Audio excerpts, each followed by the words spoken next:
Out of the darkness appears a long light that has been a warm warning to sailors for decades. Hi, I'm Jim Baugh. Getting up early to watch the sun cast first light on the Hatteras lighthouse is an ever-changing movement of colors that seem to drop from the heavens. This trip to the Outer Banks is a special one, and we once again base ourselves out of the villas of Hatteras Landing in Hatteras Village. Everything we need to film for an entire week is right at our fingertips, including comfortable, roomy accommodations and quick access to the marina.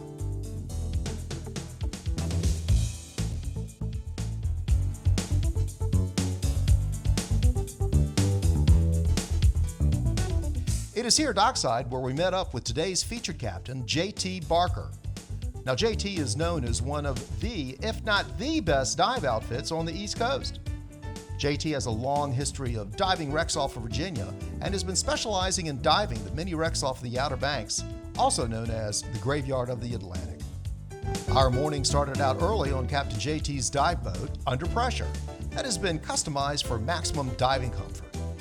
The boat has everything a diver needs and a couple of extras that really can make your diving experience the best it can be. Once underway, the good captain gave our crew a thorough safety briefing, and it wasn't long before we were soon approaching our first wreck, the Dixie Arrow. Upon arrival, I had a chance to talk with Captain JT a little about diving the Graveyard of the Atlantic, and also some of the things that make his boat, Under Pressure, such an attraction for divers. Hey, we're here offshore with JT Barker. How you doing, Captain? How you doing? Hey, we've had a blast diving here. Incredible wrecks out here, right? Some of the best. Was talking to the lady. She's dipped everywhere, even Belize. And her favorite place is coming up here to the coast of North Carolina. And actually, this one wreck she just absolutely loves. Her favorite wreck out of everywhere she's done. How long you been doing this?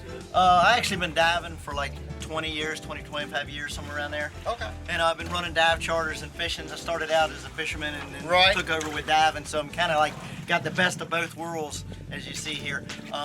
The Dixie Arrow, which is what we're diving today, holds the most marine life that the divers like to see. And so we come here quite a bit. Sometimes there's current, sometimes it's night, but today is a great day. The fish that we've seen. Go ahead and name them off. We know the grouper.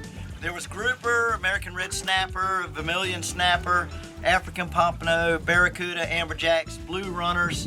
Big sharks. Some big sharks and lots of rays today. A lot of rays. Is there a particular season that's better for coming out for water clarity? Not really. You just want to avoid the hurricanes. which Yeah, are up the that's always bottom. a good idea. We're in the Outer Banks, so it's. But the Gulf Stream moves in really close here. It's the closest on the upper middle part of the East Coast. And water visibility today, people may not believe this, we're looking at 100 feet or better. Yes, 100 foot of viz today. Which is what you get in the Caribbean somewhere, Yes. right? I mean, it's unbelievable diving. What I hear from most of my divers who dive the Caribbean, once they dive, especially the Dixie Arrow, unlike the reefs, the fish spread out, but there is no reef here. So it's just a shipwreck that is the reef, so all the fish congregate here. Well, now, quickly, the boat. Now, you charter, right? So they Yes. can contact you through the website and all the information they need, whether they want to bring their own gear or you can rent. You're based right here at Hatteras Landing for a number of years. Yep. Right where people don't know, right where Ocracoke is, you take the ferry over. This is where you base right out of. Incredibly comfortable boat. Fully air conditioned, bathroom, ladies. Got everything here. Lots of room. What's the beam on this? 16, 17? 15.5. 15.5. Very, very comfortable. If you want to come out and do a charter on diving, you couldn't. I think you pretty much have everything, including this is what? How many of these do you see out there in the world? This is your own. What do you call this? We is call a this a lift. diver lift. A diver lift. So it's basically an elevator. I built it for my better half. She has some 3 screws in her ankle and a plate. She's having trouble. Anybody who's been on a dive boat with a dive ladder, it bounces around. Right. And it's really painful sometimes in rough seas.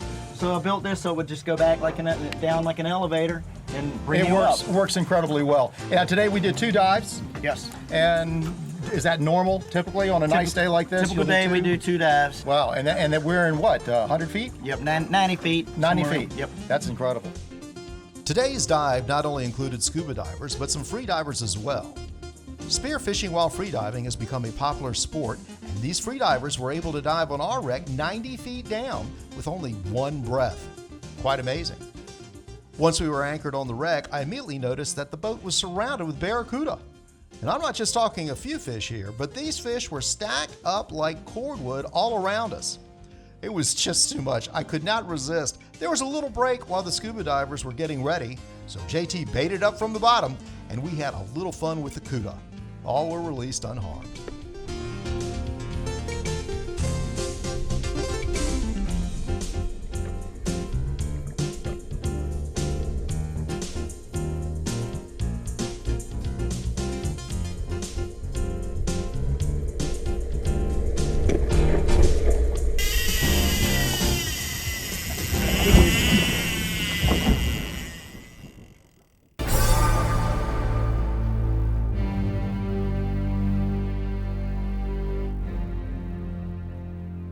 Germany's rise in the Atlantic meant that German U-boats were sinking every merchant ship in sight, sending Allied war supplies straight to the bottom of the ocean.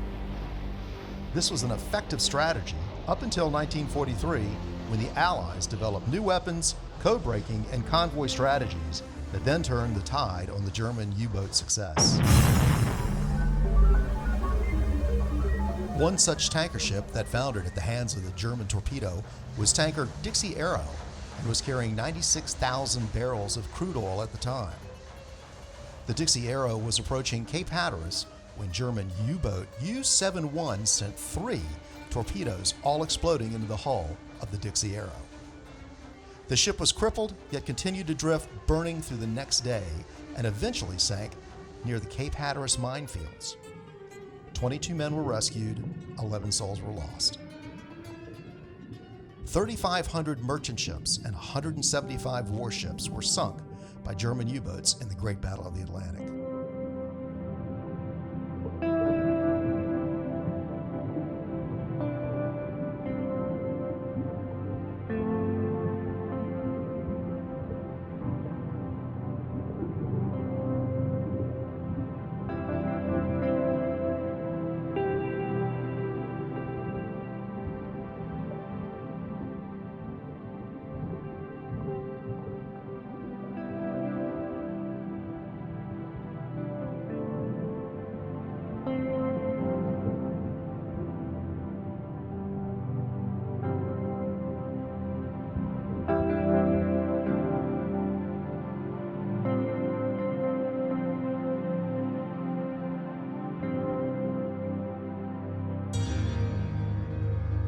Once a thriving merchant vessel, the Dixie Arrow now lies crushed and wire-dragged in 90 feet of water off the coast of Hatteras. A tomb, a remembrance of a world at war, is now a birthplace for new life. A casualty of conflict, its remains are now sanctuary to an abundance of marine habitat. A new world where jacks, redfish, spades, rainbow runners, sharks, and a host of other species join millions of baitfish in a vibrant execution of life.